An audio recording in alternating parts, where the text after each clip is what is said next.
What makes a power strong? What makes a character weak? How do we perceive these things? And is it possible for a weak character to have incredibly powerful abilities? Welcome back, Nerd Squad. It's me, Amanda. We aim to answer this today as we count down the top 10 weak superheroes with incredible powers. Which superpower do you think is the most underrated? Number 10, Detective Chimp. Detective Chimp might just be a chimp who also isn't necessarily known for his fighting prowess and strength, but he's also an extremely intelligent chimp who is considered to be one of the greatest detectives Earth actually has. Not only that, but he's also been tied to the realm of mysticism after he gained the Sword of Night. And friends, before I move on to our next spot on this list, if you love what we do here at Top 10 Nerd, be sure to let us know that you love us by clicking that like button. Seriously, it feeds the algorithm. Feed the algorithm. Number 9, Forge. Forge is kinda squishy in comparison to some other physically tougher and more durable heroes out there, which is why he makes our cut here. And he's not particularly well known for his fighting prowess, but he is well known for making cool stuff, especially cool weapons, and because of that, he is actually extremely useful. Many also forget that Forge has experience with shamanism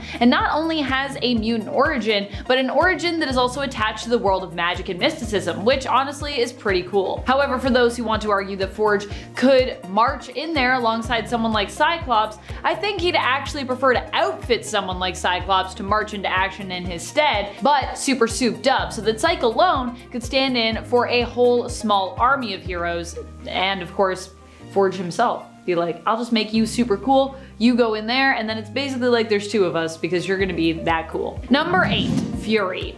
This version of Fury we're focusing on here is mainly known by the name of Lita Hall. This version of the character had her origin changed following the events of Crisis on Infinite Earths. Instead of being Diana Prince, Wonder Woman, and Steve Trevor's daughter, she would become known as the daughter of Helena Cosmatos, also Fury, who was raised instead by Admiral Derek Trevor and Miss America, aka Joan Dale Trevor. In the Sandman universe, she was once the partner of Hector Hall, and the two are going to have a child together when Hector tragically dies. While dead in the real world, Hector's consciousness becomes suspended in a pocket of the Dreaming, with Brute and Glob turning him into their new Sandman after Dream's imprisonment. Lita is visited by Hector in her dreams and eventually chooses to stay with him there, but because their child is conceived in the Dreaming, he ends up being claimed by the Dream Lord Morpheus once he himself returns. He forces Hector's spirit to move on and explains that one day he will come for Lita's child, who belongs to the Dreaming. Despite her Amazonian-like abilities, Lita can be seen as weak in the traditional superhero sense,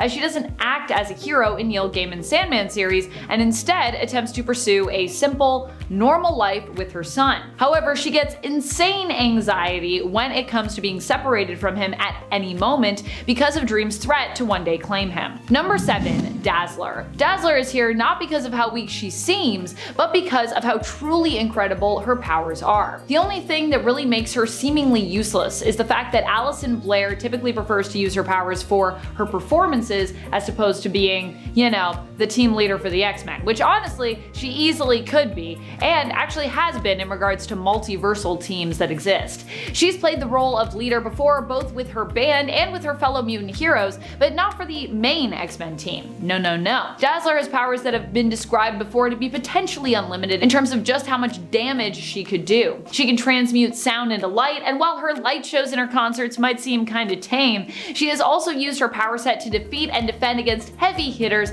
like Ulysses Claw, who she permanently defeated, Enchantress, and the Hulk. Number 6, Witchfire. I think Witchfire is a super cool hero. She not only looks cool, but she also is a magical hero, one of the most powerful kinds out there if you ask me. One of them. Not the only one, but definitely one of my tops. But still, among those who are gifted with magic, Witchfire's Rebecca Carstairs usually ends up being regarded as lower on the totem pole. I'm sure there are actually many of you out there who aren't even familiar with this character. And to show how tragically weak she is, shortly after her first appearance in the Prime Earth continuity, she's permanently defeated, with her soul ending up being trapped after the complete destruction of her physical body. Pretty tragic, really, because I just feel like she's so cool. How could you do her like that? Number 5, Cypher. Cypher I'd like to rank a little bit lower on this list because calling him weak feels kind of unfair considering how integral he's been lately in regards to helping kickstart Krakoa, especially in the comics. But Cypher is still one of those characters that people attribute as being weak because of his power set, and so for that reason, I'm still gonna count him here. But of course, his powers actually happen to be some of the most useful in the comics. It's kind of like a misunderstanding, especially when we consider that they also apply to Cypher being able to communicate with tech and using his ability to understand and communicate in all kinds of languages to become a skilled fighter, which has been interpreted by certain writers as its own language, so Cypher can also be great at fighting. However, not all writers seem to be able to agree on this point, because some people have also seemingly forgot that Cypher is supposed to be really great at fighting. Number 4, Tracy 13. Tracy 13 is a magic user who isn't as well known as others like Zatanna, John Constantine, or Dr. Fate from DC Comics. And in that regard, considering she hasn't had as much of a chance to prove herself, she could be considered weak. That being said, she still is a magic user and one who is the daughter of both a magical skeptic and a powerful sorceress, meaning that she possesses both the knowledge of when to be doubtful about someone's prowess and skills and the natural aptitude to perform magic herself, learning from her mother before her mother passed away. In the Prime's continuity, the type of magic that Tracy uses is actually known as urban magic, which allows her to fuel her abilities through the power and spirit of sprawling and built-up cities. Personally, I also think that's just like a super cool, like niche magic thing, urban magic. Number 3, Dupe. Unsurprisingly, yes, a lot of seemingly weak heroes who actually happen to have pretty impressive powers come from the mutant camp of Marvel Comics. Although I don't know if it's ever actually been cemented exactly what Dupe is at all, whether that be mutant or something else entirely. Maybe an alien, who knows. However, Dupe has definitely found a home with the mutants, so I think we'd still consider him to be an honorary mutant at the very least if we wanted. Dupe has to be one of the weirdest characters of all time, especially when it comes to his storylines. Dupe is also weirdly romantic for a floating green alien language speaking creature that was possibly created as a result of government experimentation. Kinda looks like a jelly bean. Yet also somehow he has a mother. Dupe is a ridiculous character, but when he needs to, he seems to be able to exhibit almost any superpower one could think of. Number 2, Booster Gold. Booster Gold could be considered weak because his powers aren't even really powers that he was born with or incurred from a wacky lab accident gone wrong, or like worked really hard to earn like abilities, but instead are fueled by technology that he stole in the future, which is where, or rather when, he's from. The future. He used tech to travel to the past and with his knowledge of the past as well, aimed to become a hero in that time period. There, Booster used his tech as well as his knowledge from the future to try and become a hero. And well, he succeeded! Hooray! However, just because Booster can do things like time travel doesn't mean he's always the best at heroics. Case in point, the time he tried to give a gift to Batman and Catwoman in honor of their wedding. His gift was to travel back in time and prevent Bruce's parents from being lost to him all those years ago. But in so doing, this also prevented Bruce and Selina from ever getting together and also caused, well, a lot of other problems. I mean, Batman wouldn't be Batman without that loss, right? Potentially.